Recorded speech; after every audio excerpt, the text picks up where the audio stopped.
পুঁটির মাছগুলো ভিতরে সব পুঁটির মাছের ডিম হয়ে গেছে।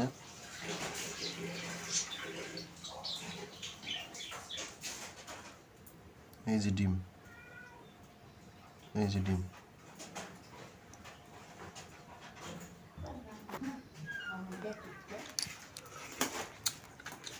খুব মজা হয়েছে খেতে। নমস্কার বন্ধুরা, কেমন আছেন সবাই? আজকে আমি রান্না করব পুঁটির মাছের টক চচ্চড়ি।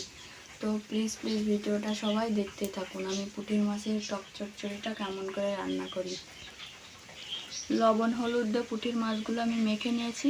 এখন কড়াই তেল দিয়ে মাছটা ভেজে নেব।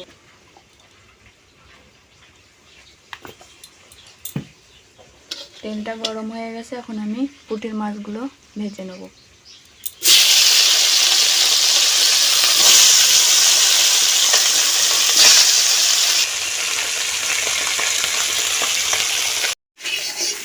আমাদের মাছটা ভাজা হয়ে গেছে, এখন আমি উঠিয়ে নেব।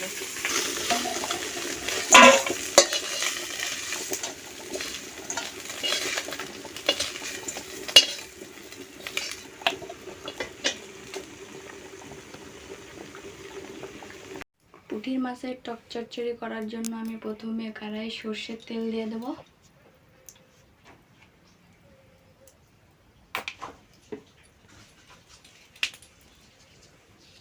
তারপর একটা শুকনো লঙ্কা,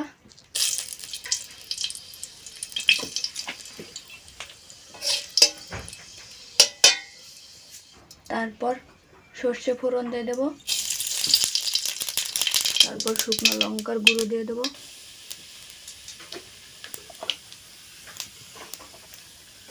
তারপর হলুদ দিয়ে দেব, তারপর সামান্য একটু জল, এখন লবণ দিয়ে দেব।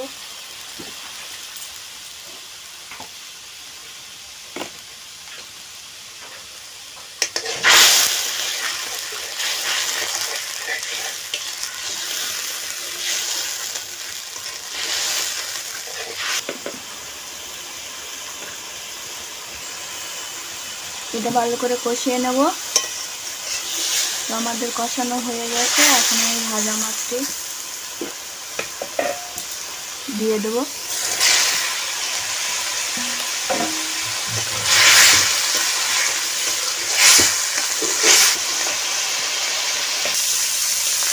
এখন আমি তরকারিতে জল দিয়ে দেব।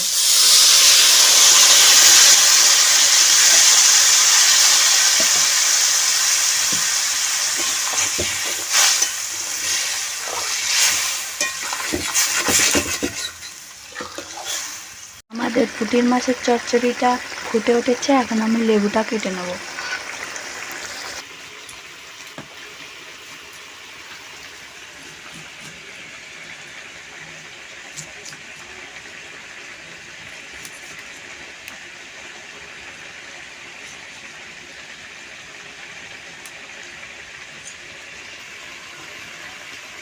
আমি পুঁটির মাছের টক চচ্চড়ি করার জন্য লেবুর রস দিয়ে দেব।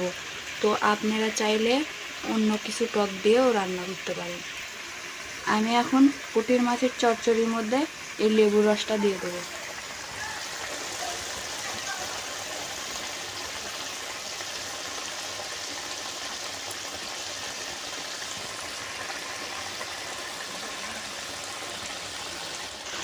পুঁটির মাছের টক চচ্চড়িটা একটু তেতো তেতো ভাব লাগতে পারে, এর জন্য আমি একটু মিষ্টি দিয়ে দেবো, চিনি।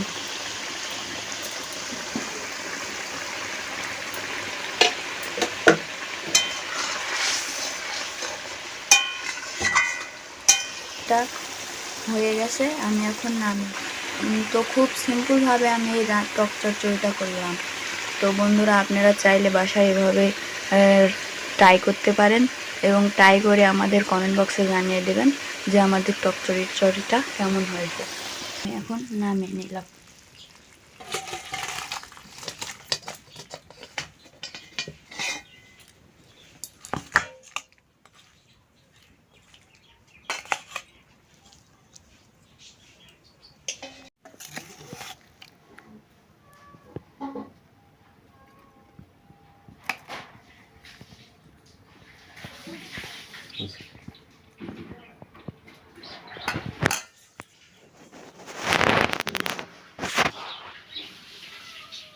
টাটকা নদীর পুঁটির মাছ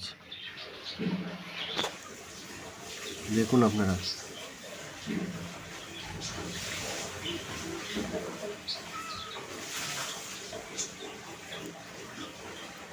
টক চচ্চড়ি পুঁটির মাছ দিয়ে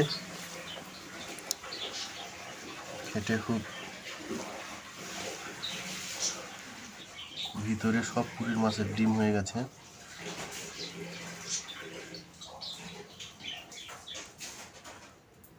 এই যে ডিম, এই যে ডিম।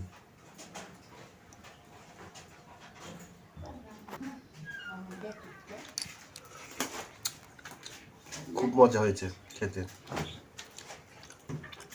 পুঁটির মাছ তো নদীর আরো মজা।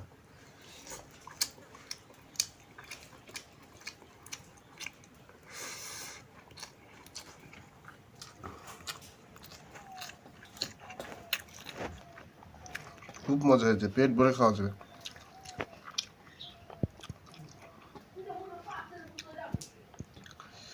একটা করে পুঁটির মাছ,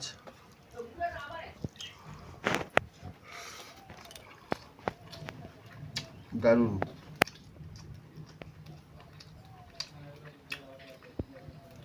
আপনারা বাসাতে এরকম করে রান্না করবেন, করে আমাদের কমেন্টে জানাবেন যে কেমন হয়েছে। আপনারা, আমরা লেবু দিয়ে টক চচ্চড়ি করেছি, আপনারা যে কোনো টক দিতে পারেন।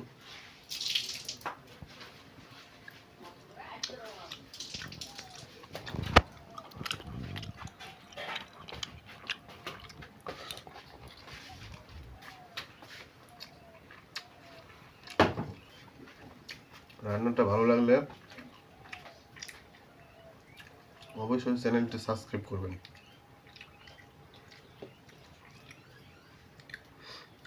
পুঁটির মাছগুলো খুব মজা খেতে।